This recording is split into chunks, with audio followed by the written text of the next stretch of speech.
I had a fantastic summer. I had a really great time, and I took this picture down in Dorset when we were on holiday. Except for one thing this summer. I had the car crash. So this was quite a big car crash up on Lansdowne Hill, and unfortunately, someone just pulled out in front of me with very little time to stop, and this was my car afterwards. As I got out of my car completely unhurt, I was very pleased for the regulations that we have around seatbelts, because it's really the seatbelt that meant that I just got out of my car. Now, you may not know this, but nobody really wanted seatbelts. No one. Not the car manufacturers, not the general public. No one wanted seatbelts. But some scientists and engineers built seatbelts, and they proved that they would improve safety. Government generated some regulations. Now we've got seatbelts, and we have a much safer driving experience. However, I still had the accident, and I got thinking while I was hanging around there talking to the police and so on, about how better technology could have avoided that accident completely. Now, this is this Google self-driving car. And driving a car on the road autonomously is a very difficult thing, and personally I don't think we'll get there for a long time. But adding some intelligent technology to a car that stops it pulling out in front of a fairly fast traveling car would be a fairly simple thing to do. You know, you could either warn the person or you could just not let them go forwards. So we can see that smart technology, intelligent technology, could have real benefits, and that's just one example. There are a lot of other areas in society where smart technology could be really useful. However, not everybody is using smart technology for entirely honorable purposes at the moment, and artificial intelligence is being deployed in some quite problematic areas, in my opinion. And so what I'd like to do in this talk today is to basically say that we do need to have innovation, we need to have smart technology, but also we need to have education, we need to have regulation, and we need to have standards around this technology so that we can maximize the benefits and minimize the risks. And I was really pleased that Dominic talked about social media, because that's one of the key things where I do think we need to see some changes. Let me explain, why have I shown you this teacup? Well, when we come across something, we understand it by what's called its affordances, what we can do with it. Okay, so the affordances of this teacup are that you can pour hot liquid into it, and you can drink that hot liquid without burning your hands. It's got a little handle. And this is the way that we understand the world around us, by what we can do with things, whether it be this teacup or my rather messy desk at work. So again, there's lots of different cups. We recognize them because they're affordances, what we can do with them. We recognize some of the more sophisticated artifacts, like the computers with the screen. We know that we can interact with the screen and the computer. We can type on the keyboard, and we can get information and so on out of it. And we also use context. So when we see this screen with this keyboard, we don't try and do our email with it.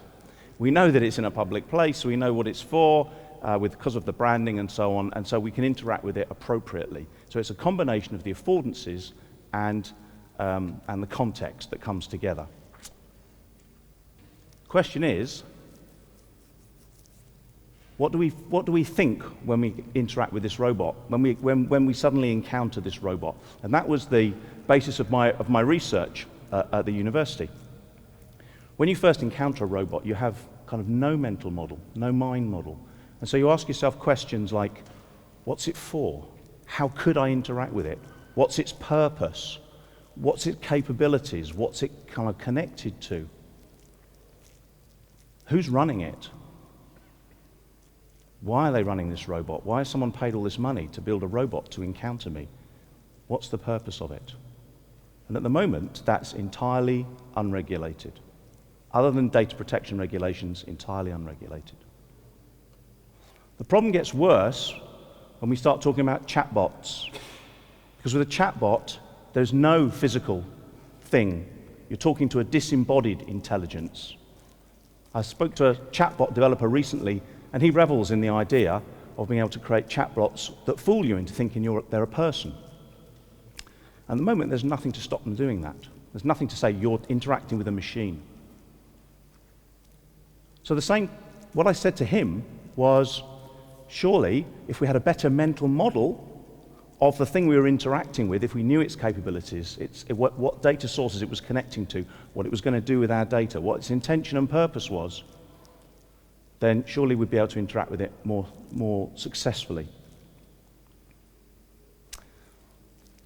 The most common mental models that we have when we interact with things are the mental models that we use when we interact with other people. So, for example, here's a lovely furry cat. What do you think he's thinking? It's lovely, isn't he? We make a mistake, though, by using these human models, because he's a cat, okay? He's an animal. He's not a little furry person. So anthropomorphism is the word that we use for ascribing this attributes of a person to things that aren't people. And it can cause serious errors of judgment. Back to the robots, though. So what's the big deal? Well, actually, it's amazing Dominique spoke about what she did earlier about social media and how that amplifies the problems of perfectionism. We've already seen how AI can have harmful, addictive, and other psychological effects. We're all aware of that. I don't need to tell you about that in this talk. And we've also seen how getting targeted data from people and manipulating that data can enable us to, in a targeted way, manipulate people just at critical points to influence certain outcomes, whether that's a voting outcome or a purchasing outcome or some other kind of outcome on social media. These things are very easy to do once you've got intelligent systems and lots of data.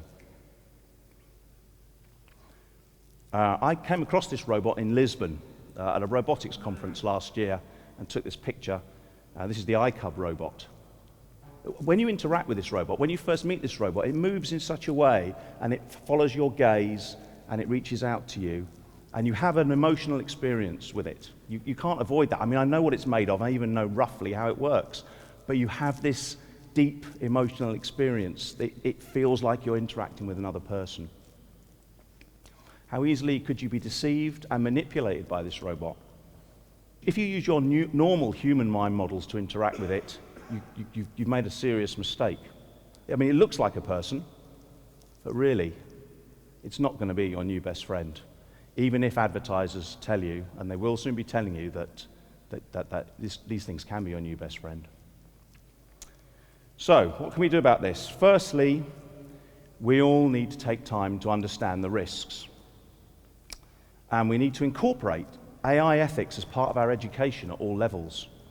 So I'm at the University of Bath up on the hill and I teach robotics there, and the first thing I do, and I'll be doing this next week, is teach my students about AI ethics and robot ethics. Before we get into any of the engineering, we start with what are we building, why are we building, and so on. Secondly, I think we need to see education around, specific education about artificial intelligence. We need to see that at lower levels down in the education system when children are younger. And also educating the public. So we're starting a series of talks at Bath Royal Literary and Scientific Institution, which is over in Queen Square, just to talk about the upsides and downsides of AI and how it may change society. And that starts quite shortly.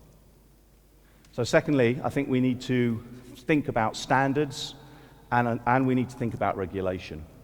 So we regulate everything. We regulate lots of other things in society. So whether that's our civil engineering or consumer products or pharmaceuticals, all of these sophisticated and powerful and really good things have some regulation associated with them and are developed based on standards. So academics like me, together with designers and engineers, lawyers, politicians, we're working together and we're working on this problem. But it's a big problem. And it's up to all of us to get ourselves educated, to find out what the risks are and the opportunities of artificial intelligence so that we can light up our future. We all need to get on the pitch here. So we should not leave this to a number of small elite players who can just manipulate us and use technology for their own advantage, but we can all use technology together in an educated way. So let's get on the pitch. Thank you very much.